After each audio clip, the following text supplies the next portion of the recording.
Yo, ladies and gentlemen, welcome to the Foscars. That's right, the Fanboy Oscars, brought to you by me, Vegabomber, and some really cool friends of mine who are going to break it down and let you know which really are the best movies. And you know why I had to make this, right? Right? Because every year, there's always these films that you've never even seen with some great actors in them who know how to act. But again, come on, man. How many times is Meryl Streep going to keep winning awards for Best Actress? I mean, she's not the only female out there that knows how to act. So that's all right. We're going to get it, though. We're going to get it. We're going to let you, the fanboy out there, it doesn't matter what you're a fanboy of, especially if you're a fanboy of film, though, you're going to appreciate these nominations. So with all that, let's get to the first category tonight. And that first category is Most Underrated Picture. And I'll have my friends over at Keith's Comics kick it off. Yo, fellas. Your turn. No, really. I'm tossing it to you. Man, they're going to make me look like a bad host on this first one.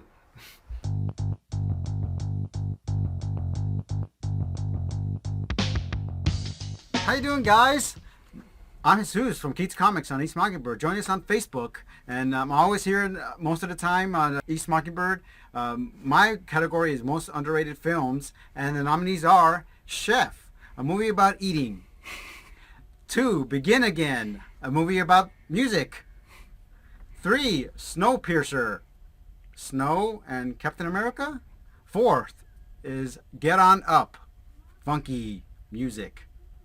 And the winner is Chef, because I was hungry going in, and when I going in, with popcorn was good, and the movie was great. I love the interaction with Sofia Vergara and the main actor and director Jon Favreau. He did a good job on the movie, and it was a real small movie that I think took. I thought it was going to be a little different, a little too cutesy, but with the kid and her, the dynamics of Sofia Vergara's character, it worked very, very good, and I thought it was a great movie. Good job. Good job. I appreciate that. Good stuff, man. I like that. Like that. Juice. Anyways, so, yeah, I agree with that.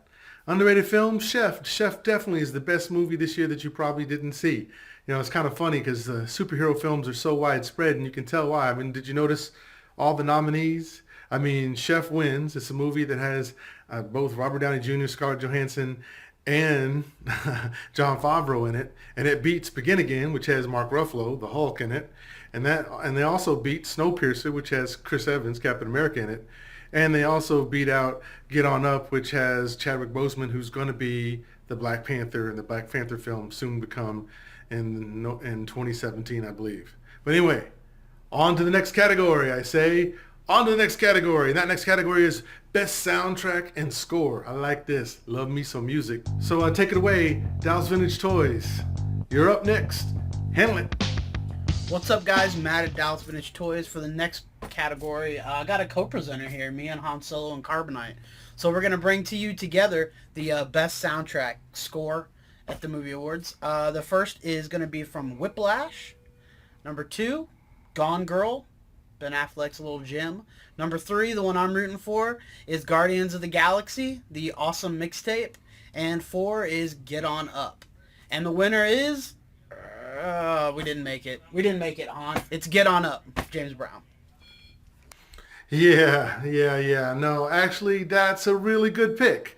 I know the popular pick would have been Guardians of the Galaxy for sure, and it has a few number one hits on it, but the sleeper here is actually the James Brown soundtrack. I mean, Seth Rogen and the guys felt so good that they wanted to do a movie called Superbad. Superbad? Who's the original Superbad? That's James Brown, yo. Man, if you look at the James Brown soundtrack, you got Papa's Got a Brand New Bag, you got Get On Up, you got The Big Payback, Please, Please, Please. If you never heard a good begging song, that's a really good begging song. So, actually, I'm kind of good with that. I liked it that we got a film in here that's not just the pop culture thing that everybody thinks is the big hit. If you go back and look at that James Brown soundtrack, I believe you'll find that there are more number ones on it than are on the Guardians of the Galaxy soundtrack. And in fact, I mean, what hip-hop song hasn't been influenced by James Brown? Them James Brown samples. Anyway, I think that's a good open and shut case for those guys who voted for that. So good on you guys for recognizing really, really good music that inspired other good music. Now, the next category, Best Comedy. And I need my boys from Jedi Cole Universe to tell me about this one. So, Andrew, what can you tell me about the best comedies of this year? He'll nail it. They make us laugh. They make us feel. But most importantly, they touch us, usually on the butt.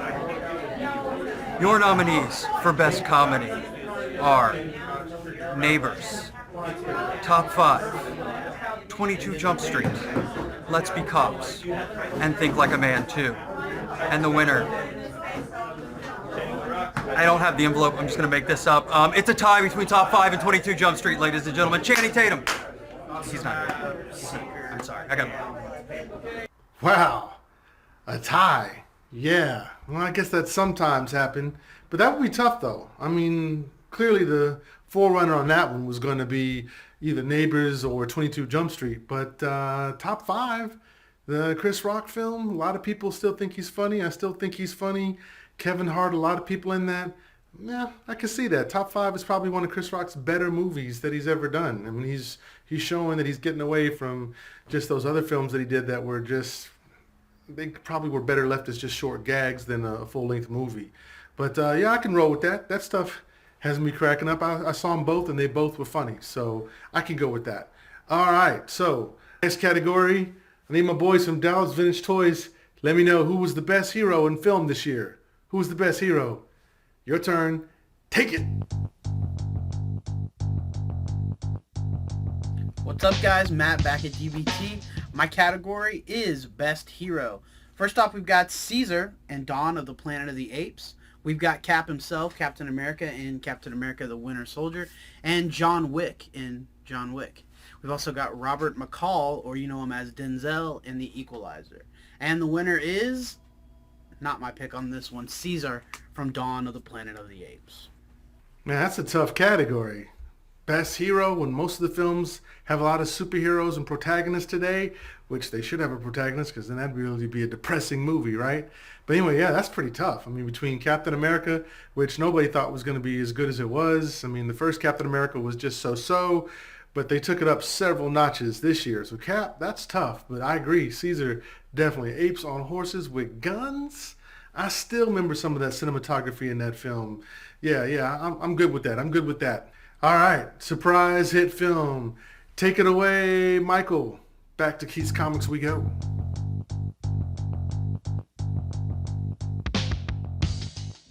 All right, hey, this is Michael with Keith's Comics. My category is surprise hit films. For this category, just movies that, weren't really under everyone's radar, and these are movies that kind of blew everyone away. The first one in the category is The Purge Anarchy, sequel to The Purge. Second one in the category will be John Wick with Keanu Reeves. Third in the category was Edge of Tomorrow with Tom Cruise. What was it called? Edge of Tomorrow, Welcome to Yesterday, or whatever it's called this week. And the fourth was Birdman. The winner is, pause for dramatic effect, John Wick. Movie that surprised even me. I think it surprised a lot of people because we hadn't really seen anything from Keanu Reeves for a while. I think almost since The Matrix. But you know something? Even though it had a very Taken-esque feel, it kind of did its own thing. It was a really fun, entertaining movie. So yeah, there you go. Surprise hit films. Yeah, John Wick was good. And there were a few others that didn't quite make the cut either in terms of Fury. I would say Equalizer was also surprisingly pretty good too. But yeah, John Wick, I mean, look what he had going against him. It was after a few other films that didn't go too well, like was it Ronin or one of those type of films last year. You just didn't know what Keanu Reeves was going to do, but I would say that he's back. John Wick definitely was worth the price of admission if you paid your hard-earned money to see just a good old Taken-esque type, Equalizer type, just a good old, just somebody who's just badass, just going in there and just handling business. That's definitely what John Wick was. So I give it to him. And now to a category that's not insignificant, especially when you have significant supporting actors there. Best Supporting Actor. Take it away. What's up, guys? This is Matt at Dallas Vintage Toys, and my category is Best Supporting Actor. First off, we have J.K. Simmons in Whiplash, Edward Norton in Birdman, and Mark Ruffalo in Foxcatcher. The winner on that is Edward Norton in Birdman, probably my pick too. Yeah, no, that was actually pretty good. I dug that. Edward Norton, come on, man, that's a home run. So you have Michael Keaton starring, and Edward Norton being your supporting actor, no brainer. No brainer at all. Very good film. I like that. Of course, I'm still trying to figure out, why did Michael Keaton end up in his underwear in that film, and then so did Edward Norton. Michael Keaton had on tighty whities, and Edward Norton was in some kind of, I don't know, banana hammock or something like that. But anyways, who knows? Either way, Edward Norton, it's good on you. And now let's talk to the folks over at Roll to Play and find out Best Actress. All right, Tiffany, tell us, who was the Best Actress this year in film? Hi everyone, I'm Tiffany from Roll to Play, and I am here to announce the nominees and the winner for Best Actress. Number 1, Rosamund Pike in Gone Girl. 2, Reese Witherspoon, my favorite, in Wild. Carmen Edzigo, oh, I slaughtered that. I am so sorry, Carmen, in Selma. And the winner goes to Rosamund. There you go. Your nominees for Best Director are Alejandro Inarritu for Birdman, Christopher Nolan for Interstellar, and Ava Dunleavy for Selma, David Fincher for Gone Girl. And the winner is David Fincher for Gone Girl and Birdman. Birdman was robbed, dude. I'm out. I can't do this anymore with you. I'm done with you. Seriously, did you even see Birdman? Did you even see it?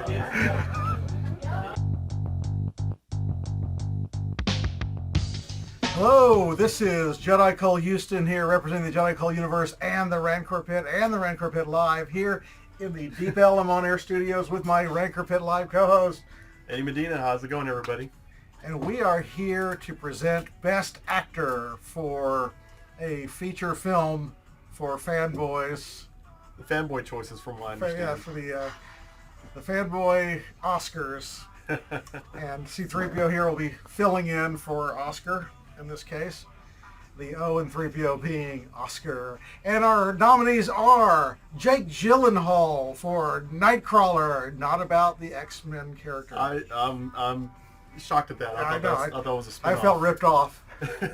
When I saw he was wearing blue paint on his face. Yeah, it wasn't even any color. Yeah. Like Jake Gyllenhaal color. It's white. We're going to play us off stage here. Second nominee, and I'm going to massacre the name, sorry ahead of time, but it's David Oyelowo, I believe so. And, and that was for the Martin Luther King biopic, I believe.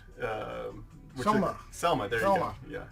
Which I thought was about Selma Hayek. And again, I felt ripped off. So, and we also have Michael Keaton for Birdman. Batman. Birdman. Oh, okay. Well, he should have gotten the Oscar for Batman. Sorry, I can't say Birdman without going, Oh, I'm sorry. And then the next nominee would be Matthew McConaughey for McConaughey for the it looks like the Texas Chainsaw Massacre Next Generation. Yes. Is that right? I think that. No, it was that other one, the Inception guy. The guy who all his movies start with I. Interstellar. Oh, yeah. Interstellar. And finally, Chris Pratt, a write-in vote, because we wrote it in ourselves, for Guardians of the Galaxy. Oh, it's not for Parks and Rec? Actually, Jurassic Parks and Rec. Oh. Coming this summer. Wow. That was pretty good. And these are the nominees for Best Actor in a Feature Motion Picture that we felt were worth it for this particular Oscar.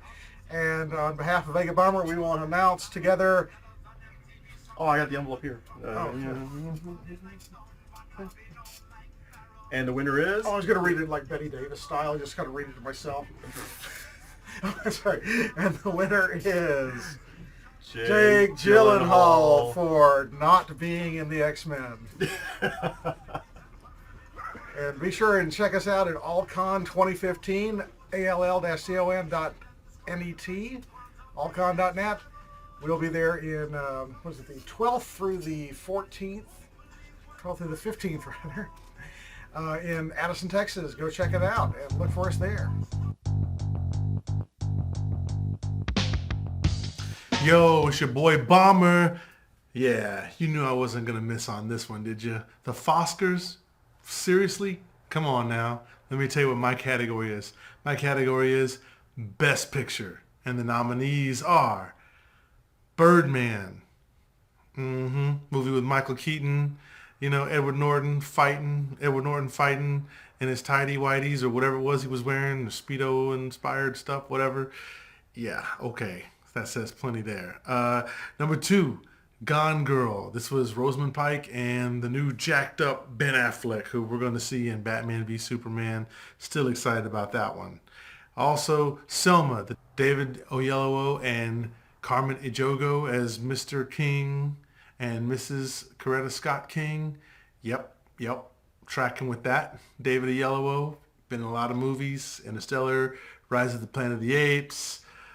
I can go on and on. A bunch of movies that this guy's already been in. Not quite as many as Samuel Jackson, but he's getting there. Number 3, Dawn of the Planet of the Apes. Also a nominee, as well as X-Men Days of Future Past. Who forgot about that one? Maybe a few have, ever since Cap 2 and Guardians came out. And then last but not least in this category, Best Picture, Fury. And the winner is... Oh, wait a minute. They didn't give me anything to look at. I guess I'm going to have to freestyle this one and just pick it. Yeah. Because it's fanboy style. Dawn of the Planet of the Apes. Yeah. Hats off to Andy Serkis as Caesar and Toby Kebbell as Koba. The dynamic between those two rocks that whole movie. And if you haven't seen it, go see it because that movie is good. And so are the rest of these films that were Best Picture. Send it back to you in the studio. Blown up for the Foscar Awards. Oh yeah. Yup!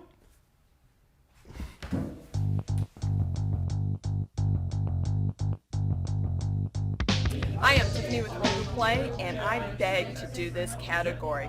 These are the films that I love that everybody else has vetoed me not to choose the film for film night.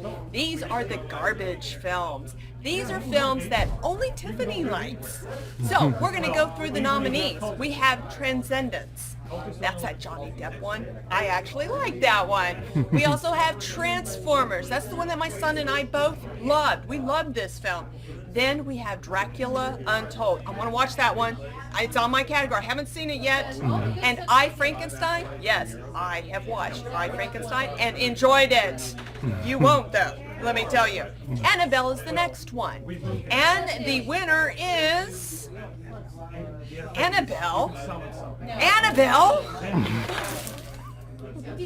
Annabelle did suck. But you know, really this category is probably going to be dominated every year by horror films. Because as long as they have really cheap budgets and people rush out to go get jump scared,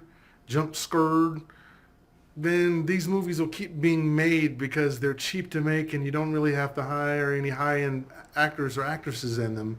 So I could see where almost every year you could litter the worst movies of the year with these movies because, well, look at the commitment. And you know what? That genre needs to come up because it can come up. There's some things out there that are really scary that would be awesome. So somebody, please, some actor, some director, somebody out there, please give us a good horror script somewhere in here and let the acting be convincing and spend a little bit of money. That way we can get something better, and that way these movies won't always mostly be from the horror genre in terms of the horrible films of the year.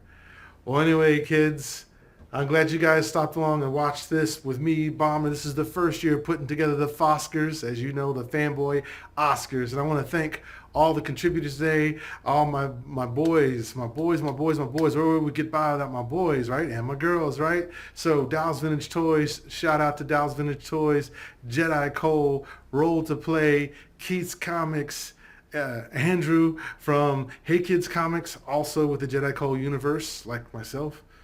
But you guys will see all that in the credits as well. Anyway, I'm out. This was a good time. And hey, don't let those Oscars fool you. There's a lot of good movies out there that won't be seen on the show tonight. But at least you got to see it on here.